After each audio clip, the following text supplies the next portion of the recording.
ನಮಸ್ಕಾರ. ವಿಕೆ ಡಿಜಿಟಲ್ ನ್ಯೂಸ್ಗೆ ಸ್ವಾಗತ.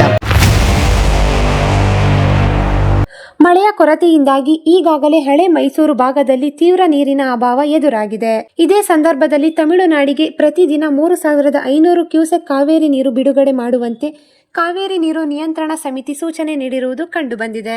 ಮಂಡ್ಯ ಜಿಲ್ಲೆಯ ರೈತರ ಆಕ್ರೋಶಕ್ಕೆ ಕಾರಣವಾಗಿದೆ ಎನ್ನಲಾಗಿದೆ. ಈ ಆದೇಶ ಹಿಂಪಡೆಯದಿದ್ದರೆ ರಾಜ್ಯ ಸರ್ಕಾರದ ವಿರುದ್ಧ ಉಗ್ರ ಹೋರಾಟ ಆರಂಭಿಸುವುದಾಗಿ ರೈತ ಸಂಘಟನೆಗಳು ಎಚ್ಚರಿಕೆ ನೀಡಿರುವುದು ಕಂಡುಬಂದಿದೆ.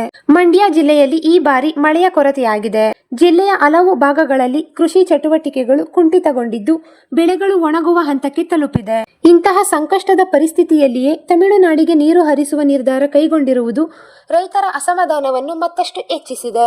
ಜಿಲ್ಲೆಯ ವಿವಿಧ ರೈತ ಸಂಘಟನೆಗಳು, ಕನ್ನಡ ಪರ ಸಂಘಟನೆಗಳು ಹಾಗೂ ಹಿತರಕ್ಷಣಾ ಸಮಿತಿಗಳು ಪ್ರತಿಭಟನೆಗೆ ಸಜ್ಜಾಗಿದ್ದು ಮುಂದಿನ ದಿನಗಳಲ್ಲಿ ಹೋರಾಟ ಮತ್ತಷ್ಟು ತೀವ್ರಗೊಳ್ಳುವ ಸಾಧ್ಯತೆ ಇದೆ. ಈ ಹಿನ್ನೆಲೆ ಮಂಡ್ಯ ಜಿಲ್ಲಾ ಪೊಲೀಸ್ ಇಲಾಖೆ ಕೂಡ ಸಂಪೂರ್ಣ ಎಚ್ಚರಿಕೆ ವಹಿಸಿದೆ. ಜಿಲ್ಲಾ ಪೊಲೀಸ್ ವರಿಷ್ಠಾಧಿಕಾರಿ ಶೋಭಾ ರಾಣಿ ನೇತೃತ್ವದಲ್ಲಿ ಹಿರಿಯ ಅಧಿಕಾರಿಗಳ ತುರ್ತು ಸಭೆ ನಡೆಸಿ ಕಾನೂನು ಮತ್ತು ಸುವ್ಯವಸ್ಥೆ ಕಾಪಾಡಲು ಅಗತ್ಯ ಮುನ್ನೆಚ್ಚರಿಕಾ ಕ್ರಮಗಳನ್ನು ಕೈಗೊಳ್ಳಲಾಗಿದೆ. ಯಾವುದೇ ಅಹಿತಕರ ಘಟನೆಗಳು ನಡೆಯದಂತೆ ಜಿಲ್ಲೆಯ ಸೂಕ್ಷ್ಮ ಪ್ರದೇಶಗಳಲ್ಲಿ ಹೆಚ್ಚುವರಿ ಪೊಲೀಸ್ ಪಡೆ ನಿಯೋಜಿಸಲಾಗಿದೆ.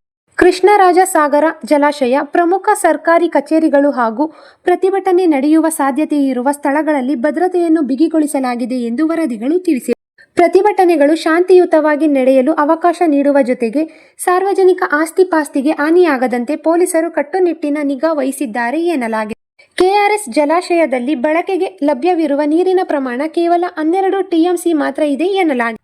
ಆದರೆ ಆದೇಶದಂತೆ ಮುಂದಿನ 15 ದಿನಗಳಲ್ಲಿ ಸುಮಾರು 4.5 ಟಿಎಂಸಿ ನೀರನ್ನು ತಮಿಳುನಾಡಿಗೆ ಬಿಡುಗಡೆ ಮಾಡಬೇಕಾಗಿದೆ. ಇದಕ್ಕಾಗಿ ಪ್ರತಿದಿನ 3,500 ಕ್ಯೂಸೆಕ್ ನೀರನ್ನು ಹರಿಸಲು ಸೂಚಿಸಲಾಗಿದೆ. ಈ ಆದೇಶ ಜಾರಿಯಾದರೆ ರಾಜ್ಯದ ಕುಡಿಯುವ ನೀರಿನ ಹಾಗೂ ಕೃಷಿಗೆ ಮುಂದಿನ ದಿನಗಳಲ್ಲಿ ಗಂಭೀರ ಸಮಸ್ಯೆ ಎದುರಾಗುವ ಆತಂಕ ವ್ಯಕ್ತವಾಗುತ್ತದೆ.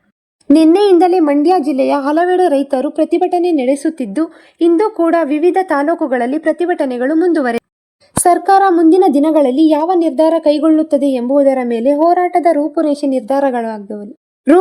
ನಿರ್ಧಾರವಾಗಲಿದೆ ಎಂದು ರೈತ ಸಂಘಟನೆಗಳು ತಿಳಿಸಿವೆ.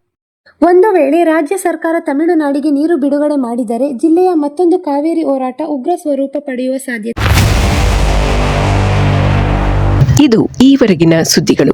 ಮತ್ತಷ್ಟು ಸುದ್ದಿಗಳಿಗಾಗಿ ನೋಡ್ತಾ ಇರಿ ವಿಕೆ ಡಿಜಿಟಲ್ ನ್ಯೂಸ್. ವೀಕ್ಷಕರೇ, ವಿಕೆ ಡಿಜಿಟಲ್ ನ್ಯೂಸ್ ಯೂಟ್ಯೂಬ್ ಚಾನಲ್ ಅನ್ನು ಲೈಕ್ ಮಾಡಿ, ಸಬ್ಸ್ಕ್ರೈಬ್ ಮಾಡಿ ಮತ್ತು ಹೆಚ್ಚಿನ ಜನರಿಗೆ ಶೇರ್ ಮಾಡಿ.